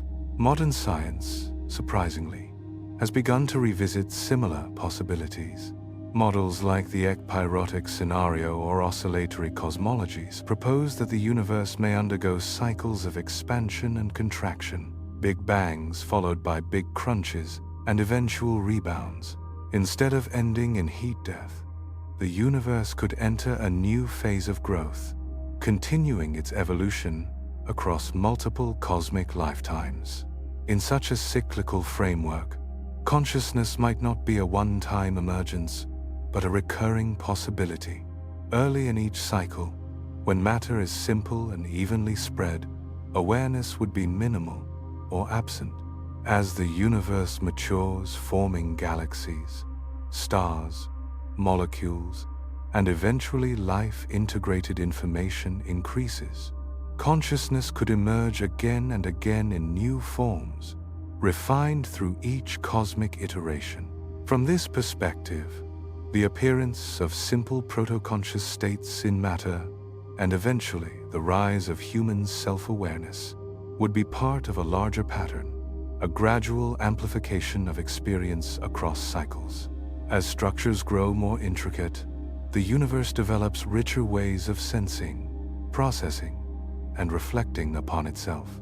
Over long spans of cosmic time, this slow unfolding could lead to increasingly sophisticated expressions of consciousness, eventually culminating in the complex self-aware forms seen in living organisms. The rhythmic rise and fall of natural cycles has always shaped the world, and in the cosmic sense, those long, sweeping rhythms may serve as moments of renewal, times when the universe briefly reorganizes itself. In the brain, sleep performs a similar miracle. Neural pathways soften and strengthen, memories settle into place, and the mind quietly reshapes its own networks. If the universe evolves through cycles, each phase may act like a grand resetting pulse, shifting the structure of its informational web. During certain stages, the cosmic network could become more integrated, giving rise, however briefly, to deeper coherence, or something resembling a faint, widespread form of awareness. Human societies show hints of the same pattern. Periods of crisis or renewal often spark abrupt shifts in collective behavior and thought. Entire cultures can reorganize themselves after moments of deep pressure or transformation. If the universe follows its own cycles of contraction and expansion, perhaps similar turning points occur on a cosmic scale. Still, linking these mathematical models of cyclic cosmology with the birth of awareness remains speculative. The bridges between physical processes and the subjective texture of experience are not yet understood. Yet those who support the idea argue that if consciousness emerges from complexity and integration, then cosmic cycles, each one increasing complexity, may naturally nurture a slowly deepening universal awareness. At the smallest scales, the universe is never still. Quantum fields shimmer with tiny fluctuations, brief and unpredictable, even in the vacuum. When the early universe expanded at staggering speed during inflation, these tiny stirs in the quantum fabric stretched across cosmic distances. They became the seeds of matter distribution, the delicate patterns later imprinted in the cosmic microwave background. These faint variations shaped the first stars, the first galaxies, and the scaffolding of the cosmic web. For theories like panpsychism or integrated information theory (IIT), these primordial fluctuations may also represent the earliest whispers of proto-consciousness. If even the simplest structures of reality hold a minimal experiential quality, then these early tremors could have carried tiny specks of proto-experience. Over billions of years, as matter assembled into galaxies and networks of structure, those specks might have merged into larger, more coherent patterns through cosmic self-organization. The same way isolated neural sparks gather into meaningful experience, countless, infinitesimal felt moments might blend over time into a faint, universal background of awareness. Yet, moving from quantum ripples to something like consciousness requires several leaps. Quantum events are fleeting, undirected, and mostly random. How might such ephemeral flickers combine into something stable? Some theorists imagine a musical analogy, many notes merging into a single harmony. Inflation amplified and preserved what would otherwise have vanished. Whether this amplification created the conditions for proto-conscious elements to join is still an open question. If the universe holds even a subtle form of awareness, then our understanding of time and space may shift as well. Time in our own minds stretches or contracts depending on attention, emotion, and thought. This suggests that time as we feel it is closely linked to information processing. On a cosmic level, time may also be an emergent property, a measure of how systems change, how structures grow in complexity, and how information integrates. Some physicists connect the arrow of time with entropy, the tendency of systems to drift toward disorder. As knowledge and structure accumulate, time may simply reveal the universe's unfolding informational architecture. Space, too, may not be fundamental. Ideas from quantum gravity and string theory propose that space emerges from patterns of entanglement in deeper quantum states. If the threads of space arise from information-rich interactions, then the very structure of space-time could behave like a cosmic neural network, interconnected, dynamic, and suited for the flow of information. In such a universe, conscious observers would not merely occupy space, but participate in shaping it. This perspective echoes interpretations of quantum mechanics that place the observer at the heart of physical processes. If consciousness is interwoven with the foundations of reality, then observation may help define spatial relations, temporal flow, and even the formation of cosmic structure. In the brain, billions of neurons form a network with local specialization and global integration. Modular circuits handle vision, language, or memory, while small world pathways connect distant regions with speed and efficiency. Hubs with many connections, the brain's high-degree nodes coordinate widespread communication, enabling unified conscious experience. The cosmic web shows strikingly similar architecture. Galaxies do not scatter randomly. They group into clusters bound by dark matter, which then connect through long, branching filaments. These densely packed regions behave like hubs, channeling matter and energy, much the way neural hubs channel information. Although gravity and dark matter are vastly different from electrochemical signals, the shape and behavior of the two networks echo each other. Feedback loops also bind both systems. In neural networks, feedback regulates activity, stabilizes learning, and strengthens memory. In galaxies, energetic jets from active nuclei can heat or compress surrounding gas, shaping future star formation.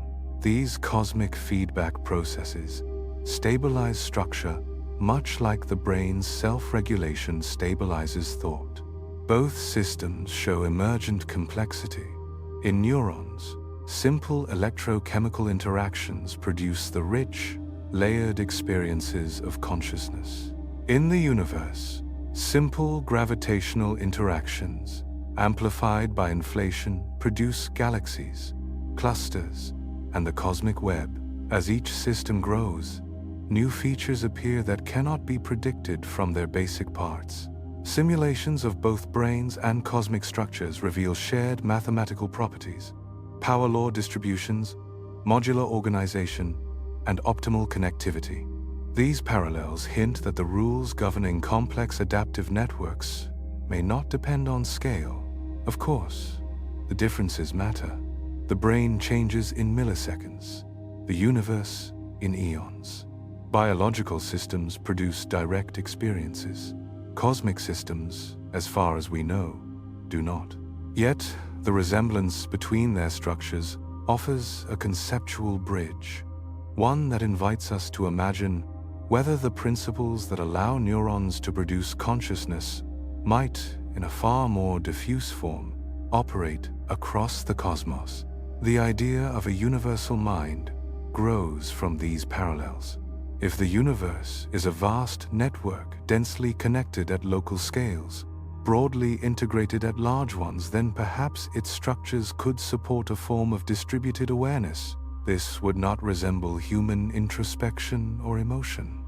Instead, it would be something quieter, a low-level diffuse coherence arising from the ongoing exchange of energy and information. In this view, individual minds, our personal pockets of awareness, might be small reflections of a much larger pattern.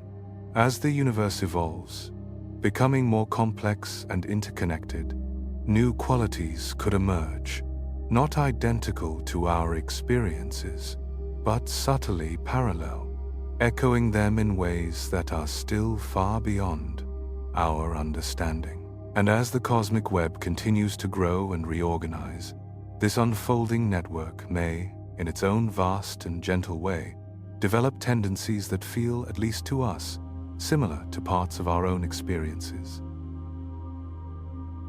The idea of a universe capable of awareness challenges the old habit of separating mind from matter. Western thought long assumed that consciousness appears only when biological systems become complex enough, as if it were a late arrival in an otherwise indifferent cosmos. But newer theories, especially integrated information theory and certain interpretations of quantum mechanics, suggest something quieter and more radical, that consciousness may be woven into matter itself. If every region of space holds even a faint degree of integrated information, then the vast traffic of interactions across the cosmic web could, in principle, accumulate into a subtle universal awareness. This aligns naturally with philosophical positions like panpsychism and dual-aspect monism, which view mind and matter as two expressions of the same underlying essence. Still, this possibility is fiercely debated. Critics point to the combination problem. If tiny fragments of proto-consciousness exist, how could they merge into a single unified mind? And the enormous difference in scale between the rapid electrochemical storms of a neural network and the slow gravitational motions of galaxy clusters raises questions about how integration could occur. Yet the appeal of a universal mind persists because it offers a way to gather mental, biological, and physical processes into one coherent picture. If the universe truly carries a kind of mind, awareness would not be a lucky accident of evolution, but a fundamental feature, something that allows complexity, order, and life to unfold at all. As observational astronomy grows more powerful, scientists are able to map the universe with increasing clarity. Surveys like the Sloan Digital Sky Survey and instruments such as the Hubble Space Telescope and now the James Webb Space Telescope produce detailed data on the cosmic web, revealing how galaxies and dark matter arrange themselves across space. By applying network analysis tools to these maps, researchers can study features such as modularity, hub strength, and small world structure qualities that echo the architecture of neural networks. If some regions of the cosmic web show unusually high degrees of integration, they might hint at a structure capable of supporting emergent forms of awareness. Quantum experiments add another layer to this exploration. Entangled particles remain connected in ways that defy classical understanding, and tests of Bell's inequalities continue to reveal the deep non-locality of quantum systems. Some researchers wonder whether entanglement, if it persists beyond the microscopic realm, could point toward principles of connectivity relevant on cosmic scales. For now, technology limits such tests, but advances in quantum sensing may eventually allow scientists to examine larger systems, narrowing the gap between quantum coherence and cosmic structure. Interdisciplinary efforts are also emerging. Analog models ranging from fluid vortices to electronic circuits simulate how simple local rules can blossom into large-scale patterns. These experiments mimic self-organization and information integration in controlled environments. Though indirect, they offer insight into how complex networks might behave in the universe and how neural principles could echo through cosmic architecture. Not everyone agrees that cosmic patterns imply consciousness. Many explanations remain strictly physical. Emergent complexity theory holds that the cosmic web arises from bottom-up processes governed by gravity, dark matter, and the nonlinear evolution of density fluctuations. Order appears naturally through self-organization without intention or awareness. The filamentary network of galaxies, under this view, forms simply because matter follows the paths carved by gravity. Statistical mechanics and thermodynamics provide another interpretation. The universe evolves as an enormous ensemble of particles tending toward higher entropy. Local decreases in entropy where stars, galaxies, and even life form occur naturally within a larger trend toward disorder. In this framework, cosmic structure results from energy minimization and gravitational stability, not from any guiding mind. Information-theoretic models offer a third alternative. They treat the universe as a vast physical processor of information, but assume that information flows solely through material interactions, energy gradients, entropy changes, and space-time dynamics. The patterns of the cosmic web are then the natural consequences of how matter and space evolve, not signs of consciousness. Even quantum entanglement which some see as evidence for a universal mind, can be interpreted as a straightforward manifestation of quantum laws, deeply connected but not aware. Skeptics raise several important objections. The combination problem remains one of the largest hurdles. If elementary particles possess faint conscious qualities, how could these tiny sparks merge into a unified cosmic mind? No empirical evidence yet shows how such merging could occur. Another major concern is unfalsifiability. A theory that cannot be tested or potentially disproven cannot meet scientific standards. Critics argue that many references to the observer effect, or quantum non-locality, stretch these phenomena far beyond their intended scope. The differences in scale create more doubts. Neural processes unfold in milliseconds, driven by well-mapped electrochemical reactions in a closed system. Cosmic processes span billions of years and involve gravitational fields acting across vast, diffuse regions. For many scientists, comparing the two is more metaphor than mechanism. Philosophical critiques focus on whether the concept of a cosmic mind meaningfully explains consciousness. Dualist and neutral monist views often fail to address the qualitative dimension of experience, the hard problem. Some thinkers, like Daniel Dennett, argue that theories invoking universal consciousness slip into mysticism without offering testable predictions or scientific clarity. To be credible, any cosmic mind model must show how physical interactions at the largest scales could produce, combine, and maintain a coherent stream of experience. Despite these challenges, new technologies may one day test aspects of these ideas. Next-generation observatories, such as the James Webb Space Telescope and the upcoming Extremely Large Telescope, will produce deeper, sharper images of the cosmic web. These data, when paired with advanced network theory, could help identify patterns of connectivity that resemble large-scale information integration.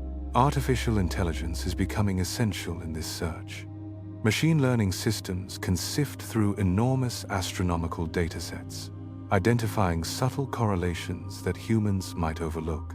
Algorithms trained to detect filamentary structure can locate the densest hubs, trace connections between galaxy clusters, and measure the complexity of cosmic networks.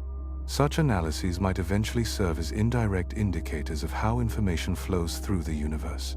Quantum computing may also play a role.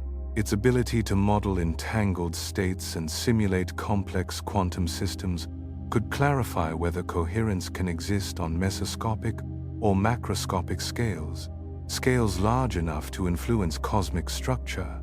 If future experiments show long-range entanglement patterns woven into space-time, the link between quantum processes and the cosmos may become clearer.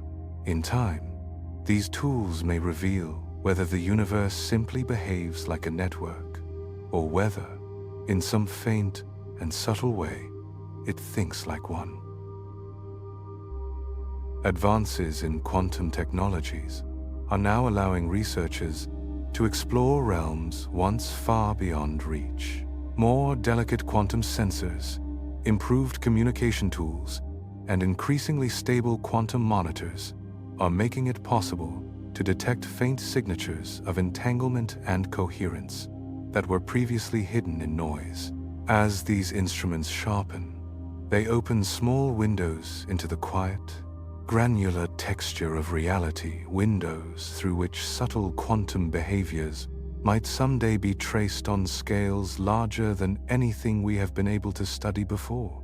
If long-range quantum correlations were ever confirmed in regions far beyond laboratory dimensions, they could serve as indirect clues that the universe is threaded with a deeper informational connectedness, one that does not vanish as distance grows. Quantum computing adds another powerful tool to this landscape. Unlike classical machines, which struggle to simulate large entangled systems, quantum computers can model interactions between particles in ways that more closely resemble the processes believed to unfold in the early universe.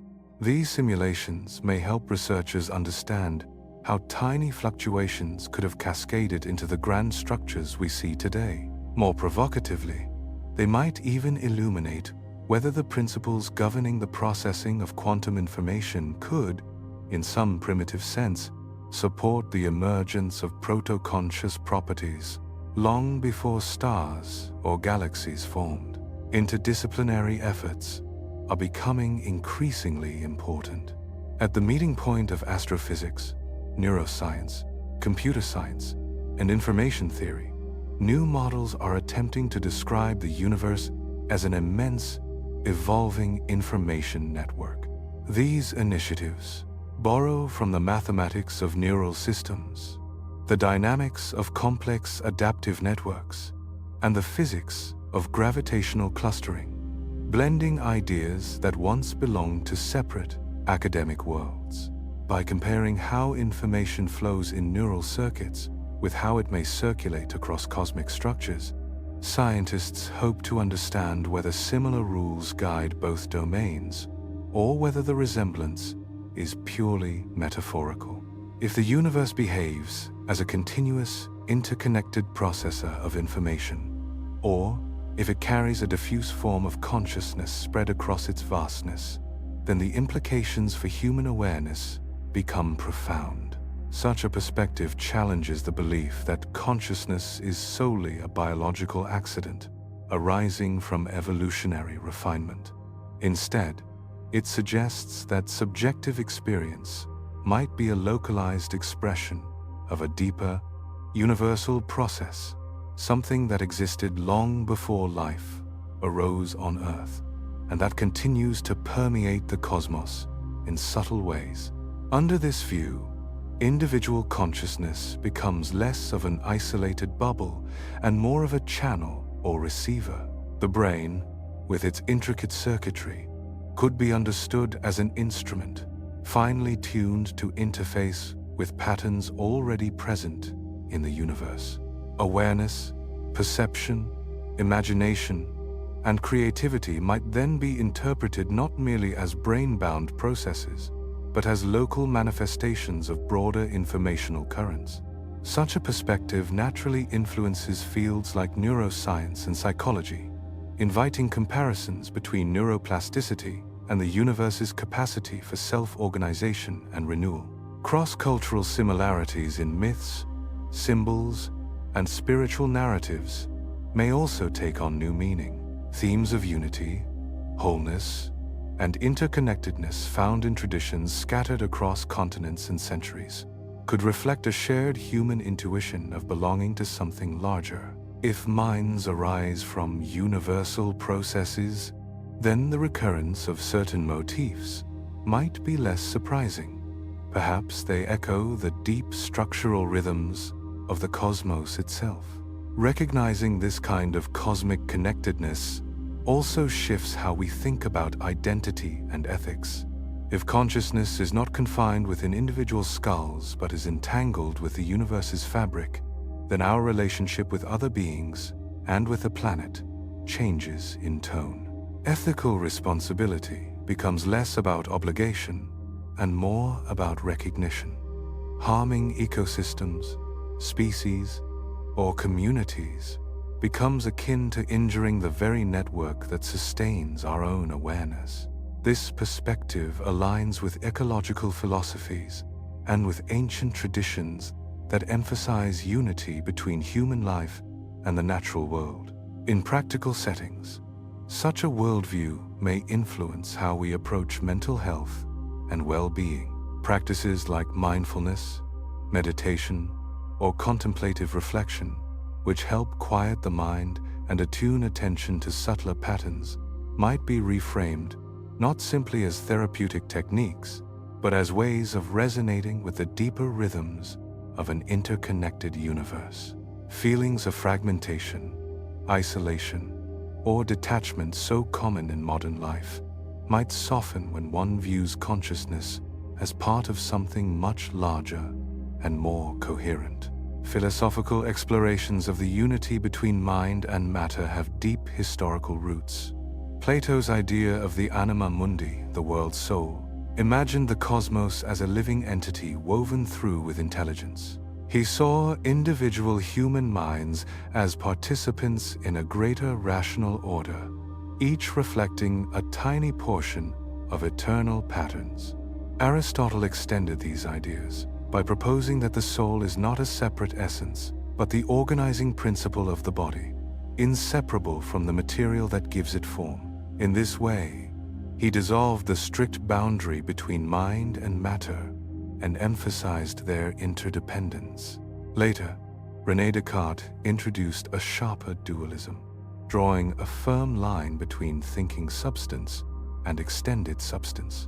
Yet his framework raised difficult questions about how such distinct realms could ever interact, a tension that later philosophers sought to resolve. Baruch Spinoza offered a bold alternative, that mind and matter are two aspects of a single substance, which he identified as nature. This dual-aspect monism resonates strongly with modern theories proposing that subjective experience and physical processes are reflections of a unified underlying reality. Gottfried Wilhelm Leibniz proposed monads, simple, indivisible units, possessing internal qualities. Though these monads do not interact physically, they unfold in perfect correspondence through a pre-established harmony, hinting that mental attributes may permeate the world at every level, even if only faintly. In later centuries, thinkers such as Schopenhauer and Hegel reimagined the relationship between inner experience and the external world. For Schopenhauer, the world's underlying force is will, a fundamental drive, manifesting both in physical processes and in consciousness. Hegel viewed individual awareness as a fragment of a larger, developing spirit, gradually realizing itself across history and nature. Modern philosophers continue these inquiries with fresh tools. David Chalmers, Philip Goff, and Galen Strawson have revisited panpsychism and dual-aspect theories, arguing that consciousness may be a fundamental property rather than a late evolutionary byproduct. Their work challenges materialist views that restrict experience to biological brains and opens the possibility that even the simplest building blocks of matter might contain rudimentary experiential aspects. These ideas converge with the universal brain hypothesis, which imagines the cosmos as an immense network with structural similarities to a neural system. Just as neurons are linked through intricate pathways that allow information to flow, galaxies, dark matter, and cosmic filaments are connected by gravitational and electromagnetic forces, forming a web whose organization echoes the principles found in biological neural networks. If the universe can be described through mathematical models similar to those used for brain connectivity, then it becomes conceivable, though still speculative, that it may process information in ways analogous to a mind. If such processing occurs, it would not resemble human self-awareness. Instead, it might take the form of a diffuse, collective cognition, a soft, widespread capacity to integrate and transform information across unimaginable distances and timescales. Individual minds would then be small expressions of this larger pattern, temporary focal points where universal processes gather into local clarity. Should future research uncover even indirect evidence for such a system, it would profoundly reshape our understanding of consciousness and existence. Consciousness would no longer be seen as a rare spark, but as a widespread feature of reality, expressed in different ways across different scales. Our role within the cosmos would shift from isolated observers to participants in a vast, evolving field of awareness. This possibility extends into ethics, spirituality, and technology. Seeing all beings as part of a shared field of consciousness could encourage greater care for the planet and its diversity. Technologies inspired by network theories, artificial intelligence, quantum computing, complex systems modeling might someday interface with or simulate aspects of cosmic information flow, opening new avenues of communication and understanding. Through these intertwined explorations, from quantum physics to ancient philosophy, from neuroscience to cosmology, the boundary between mind and universe becomes less rigid. The search does not end with answers, but continues as a deepening curiosity, inviting us to listen more carefully to the patterns within us and around us, as though both might be expressions of the same quiet and intricate whole.